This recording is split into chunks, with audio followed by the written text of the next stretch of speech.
BookTube.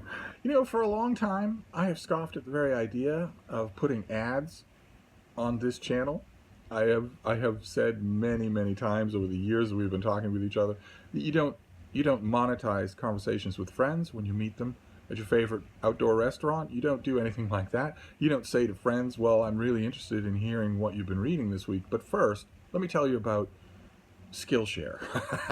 And you just have to sit through it because I've got to make 5 cents. For years, I have mocked that and derided it and said there's no chance. First of all, for years I thought this channel would stick at around 1,000 subscribers, so I didn't think there'd be any opportunity either. But I also said over and over again, there's no chance that I'm going to monetize this channel. But at the same time that I was saying all of that, I was also saying that the more I look at the tea leaves, the more I read, internet reporting, the less likely I think it is that YouTube as a platform is going to allow any of us to do this any longer. And that the very least we'll be asked to do is participate in making money for YouTube. Otherwise, look at this thing that we have. Even if you talk just about this little community that we have on BookTube, it's usually mostly a bunch of smaller channels just talking with each other about books. It is the absolute highlight of my day that is not bean related. It's the highlight of my day to talk to my imaginary BookTube friends. And I think a lot of you feel the same. A lot of you who don't even have BookTube channels look forward to these conversations with people who are not, despite whether or not they have ads on their channel, they're not selling you anything. They're not fake. They're not phony. They are sometimes joshing with and even disagreeing with each other. There's a community here, a large multi-voice conversation. I absolutely love it, but it is not commercial. If anything, it's almost anti-commercial. We're not getting our books new from the publisher. We're talking about all the used book places where we get them and whatnot. There is no financial bottom line. Now, some booktubers that I adore did make the decision once they reached a certain threshold of subscribers to sign up for YouTube's partnership program, unequal partnership program, and have ads show up on their channel. I never understood that. You like somebody, you're willing to forgive them the whole world. But I never understood how the two things could go together, that one, you could be forcing me to watch ads for mattresses before I listen to you talk about your bookish day. But on the other hand, once I get to your video, you're saying, the ads don't make me any money at all, hardly anything. Okay, well then why are you putting me through that? If the ads don't make you any money, then why have them? And if they do make you money, then, are you in it for that? But I've had a certain amount of ideological freedom when I was having those thoughts, and even sometimes making those comments to friends on Voxer or in email or whatever, because I knew that I was never going to do it. But in the last 2 weeks, several of you have sent me emails. I leave my email on every video. Feel free to email me about anything at all. Several of you have sent me emails over the last few weeks saying that I clicked on one of your videos and I saw an ad. Never happened to me. I don't know that it would. But it's happened to a number of people now. And in addition to that, just in the last couple of days, several of you have sent me screenshots of YouTube's notice of changes to their terms of service. And one of those changes involves monetization of channels, where they have now specifically said they reserve the right to monetize any channel, whether you're a part of YouTube's partner program or not. Now, as usual in the case of corporate America, they already started doing it before they announced it, because I believe you when you say that you've seen ads on my videos. I thought it was, just in terms of how this is going to play out down the road, I thought it was intensely interesting that in the same notice of change of terms of service, they mention that when they run ads, if you are part of the YouTube partnership program, they're going to treat your payments as royalties. Not ad revenue, royalties. Meaning they're a publisher. There's been, those of you who don't follow this sort of thing in the news or in the law courts, there's been a huge ongoing debate about what YouTube actually is. Is it a platform or is it a publisher? And with vast differences at stake on either one of those categories. Believe it or not, you might think it's just a word game, but it's not. There are vast differences at stake. And YouTube has to decide. If it doesn't decide, then legislatures all around the world, especially in America, will decide for it. And as far as I know, that change of terms of service was the very first time where YouTube told people, if you're making money from us, you're making royalties. not your cut of ad revenue, which would be true if we were a platform. Instead, you're making royalties. The only people who issue royalties are publishers. One way or another, I saw that terms of service and I thought, okay, you know, I don't like the idea of ads. I don't like the idea of monetizing your friendship. But if YouTube's going to do this anyway, it would be the height of foolishness on my part or anybody else's part not to become part of that partnership program. If they're going to be putting you through ads anyway, unless you have ad blocker or something, if they're going to be doing that anyway, well, then to hell with them if they want 100% of the money that's generated. Some of it should go to me, since all of it is generated by me. And then I would just make some sort of account for that money to go in that would be a book account. So, and we would have to work out down the line what kinds of books those are going to be. Will I buy books at your request so that I can talk about them with you or whatever? One way or another, as soon as I saw that, I realized that there's not going to be any, the two combination. One, reports that ads have already started showing up on my channel, and two, the report from YouTube itself that, yeah, we'll put ads on your channel and we won't ask you. Your content belongs to us. In the same way that, for instance, a long time ago, publishers used to put stiff little book club ads or even cigarette ads as insets inside paperback copies of books. The authors had no say in that. They were getting their royalty checks and that was all. They didn't have any say in whether or not ads were placed in their product. In that same way, if that is going to happen, or maybe has already happened, then, you know, a change is coming. And as usual, when it comes to YouTube, I'm pretty much dependent on you. I don't want to make, when it comes to my opinions on books, I don't need your help. When it comes to what should or should not be done with dogs, I'm perfectly okay. But when it comes to this channel, I want to ask you what you think I should do here. What you think I should do here. My first thought when I saw those two factors come together is that on Monday, first thing, I should, you know, look up YouTube tutorials on how to apply for the YouTube partnership program and just, you know, get it over with. Just get it over with. Instead of waiting for it to be inevitable and waiting for it to happen anyway. And then figure out down the line, with your help, what I want to do with whatever income is generated. I don't imagine much would be. I think it's a pittance.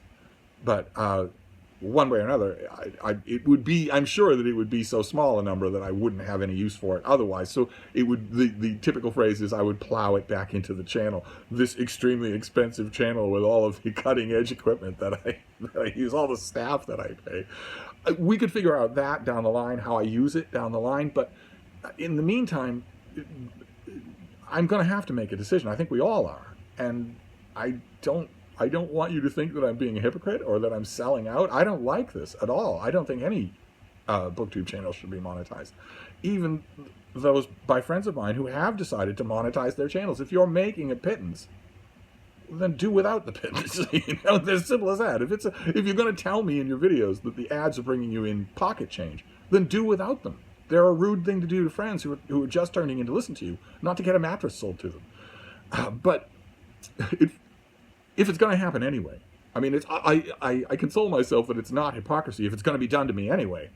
It would be, there's something South Boston Irish Catholic that just revolts at the idea that I would, on principle, just let YouTube have all this money, have all the money instead of most of it, where a portion of it goes to me. That just, if they're going to do it anyway, that chaps my hide and makes me think, all right, well, if they're going to be ads, then I do want that pittance.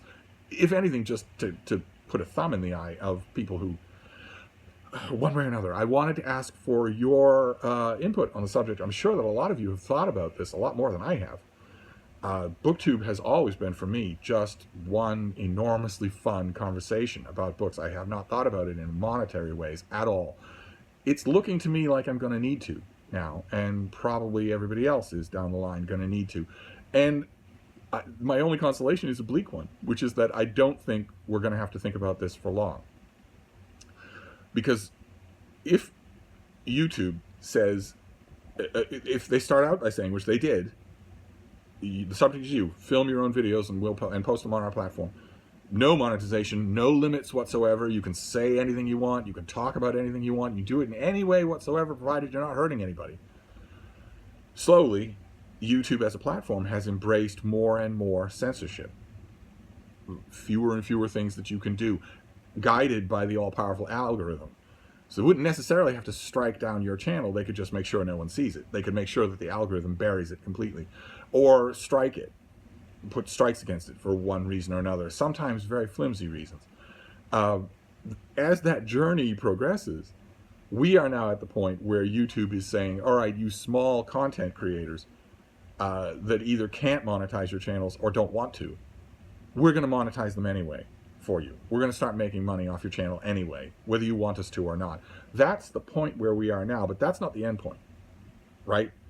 The spectrum goes on from there, and it's very easy to see where it goes. The next step will be, well, I know it wasn't your choice for us to monetize your channel. I know that in, for instance, the case of someone like me, we did it over your objections. But nevertheless, we did, and now your channel is making money, but it's not making enough money.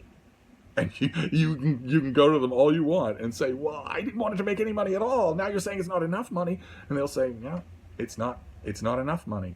We're monetizing your channel, so it is a source of revenue for us, but you are an underperformer. So you either improve your performance, or I'm afraid we'll have to cut your channel. That is coming. That is certainly coming. We are not far off. I would say no more than, generously speaking, 5 years. Until there is no such thing as a small amateur channel on YouTube. I was predicting this a couple of years ago. That's the model. There's no way that a corporation is going to stray from that model for any reason. So that's what's going to happen. That happened with radio. That happened with TV. That is what's going to happen. It's going to be that not only will you be part of a monetary system, but you bloody well better be a profitable party. You'll be cut. You'll be swapped out with somebody who maybe has a better chance of becoming profitable for the corporation. That is coming. And most of us, I won't make the cut. There's nothing entertaining about this channel at all. One way or another. That's down the line. That's coming. That's not far off. But right now, that's the point we're at, where YouTube is not only putting ads on non-monetized channels, but telling you they're going to do that. Telling you, we reserve the right. We'll do this if we feel like it. So what should I do? On Monday, should I sign up? Should I look around and sign up for our partnership program where there are ads, where there's no if, and, or but about it, instead of just waiting, being, the one person still wearing tie-dyed t-shirts? So should I just embrace it and say, well, this is going to happen anyway? Then I should have ads and we'll just figure out what to do with the money? I don't know. I don't know. So I'm asking you, what do you think I should do? These changes are coming. And my very first reaction when I knew for sure that they were coming, my very first reaction was absolutist, and it shouldn't be. My first reaction was, well, then BookTube was fun while it lasted, but I'm not going to be co-opted into someone else's money-making scene. I'm not going to do it. So this will be the time for me to stop. I've made email contact with hundreds and hundreds of you. I've made Voxer contact with lots and lots of you. We would still have some means of communicating. It just wouldn't be random and unpredictable every day. Then I thought, that's a little extreme. Maybe we should ride this as far as it can be ridden. Maybe I should, agree to ads on this channel if YouTube is going to insist on it anyway. I don't know. I'm as you can tell, I'm still agonizing about it, but I would love to hear what you think. So send me an email, send me a Voxer message, leave a comment on this video. I would love to hear what you think. I watch a lot of YouTube channels that are heavily monetized. I have to admit, even the ones that I love, I usually stop at the mid-roll ads. If they've monetized their channels that heavily that I get the barrage of unskippable ads at the beginning, and then I get them talking for a bit, and then it breaks to a commercial, that's usually when I stop. So my viewage, the total viewing time of videos has dropped drastically since that proliferated. Even on channels that I really like, if there's a mid-roll ad, I usually won't survive it. I usually won't keep going. But even on those channels, even on the channels that have mid-roll ads or extensive front ads or end ads, some of them are loaded with all of them. So you make the maximum amount of money from one 10-minute video.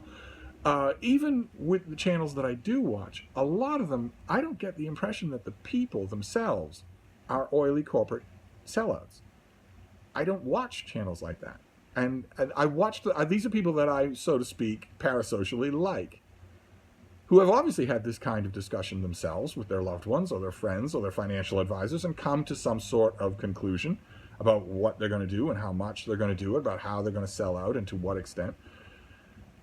And somehow it hasn't affected the bottom line of their sincerity, because I do still think a lot of these people are sincere people. So I'm not 100% worried that I would fail in that task. I'm not all that monetarily oriented, and I'm terrible with numbers. I don't like the idea of ads, but I don't think they would change me at all. It's mainly a question of, if I were to sign up for the YouTube partnership program, do I have a say on whether or not there are mid-roll ads? Do I have a say? I don't want there to be. I don't want there to be ads at the end of the video. I want all the ads at the beginning of the video to be skippable after 5 seconds. I don't want any unskippable ads or anything like that. Will I have a say in that? If I'm part of the YouTube, I guess this is where the YouTube tutorial videos come in. If I'm part of that program, do I have a say in how minimal the ads are? I don't know. I have no idea. I was hoping for a few more years of not needing to think about this, but I think that time is rapidly ending for all of us. If YouTube has already said, if the new terms of service that you have to agree to in order to post anything, if those terms of service now explicitly say they can put ads on your channel, that means they're going to do it. That means they're not going to do it case by case. They're not going to say, oh, well, this is such a lovely down-home channel, we won't put ads on this. We won't make money off this video. They're not going to say that. Instead, they're going to say it about everybody. They're going to do it for everybody, and not only to make money. That shift in nomenclature means a lot. It means a lot. A platform needs a very good legal reason, a penal reason, to prohibit someone, to drop someone, to censor someone. A platform is going against its own brand if it censors people, if it muzzles people. But a publisher, as you know, with Blake Bailey being just one example among many, publishers are gatekeepers. Explicitly, that's what they are. And they don't need to justify their reasons in terms of free speech at all. They are not public platforms. Instead, they are private businesses. They are very much in the business of regulating speech. So it's not just that they're announcing they will put ads on even non-monetized videos. It's that the content of those videos is now far more in their purview to dictate than it ever was before. So I think the writing's on the wall. I don't think we're going to be having this kind of unregulated fun too much longer. But in the meantime, while this is happening, what should I do? If I'm going to have ads on my channel anyway, should I join a YouTube partnership program of some kind or other? I'm not all that worried about being accepted. I consider it a little gauche and lazy to use profanity anyway. So anyway, not just on this channel, but most of the time in real life, unless I've had a skinful, and certainly not in the written word. Certainly not. It's usually not prissiness at all. Usually it is just lazy. Usually your point is much better made without it. But that's not there. There's no family unfriendly content on this channel ever. Occasionally the subjects of the books that we open in the mail will be a little bit on the rough side. But in a way that's going to be boring to small children. It's not going to be harmful to them. And I know for a fact, because you've all sent me pictures, I know for a fact this channel is watched by families. And a lot of you have written to me and said that one of the things you like about this channel is that you know that you can do that. You're never going to have to send the kids out of the room. Okay, so I'm not sure. I'm pretty sure that I'm playing by YouTube's rules anyway. But you never know. You never know. Once that word changes, royalty means publisher. And a publisher can reach right into the guts of what you're doing and change something. If they want to, they can. If you don't like it, find somebody else. And there isn't anybody else. Unlike with publishers. Right? With publishers, if W.W. Norton cancels Blake Bailey's contract, he can shop around his book and get it published somewhere else. He has already done that. There isn't any alternative to YouTube. So the control over content, anyway, that's further down the spectrum. This is where we are right now. So sound off. I would love to hear your thoughts. I rely on them. So I'm going to wrap this up, but I'll be back. Thank you, BookTube.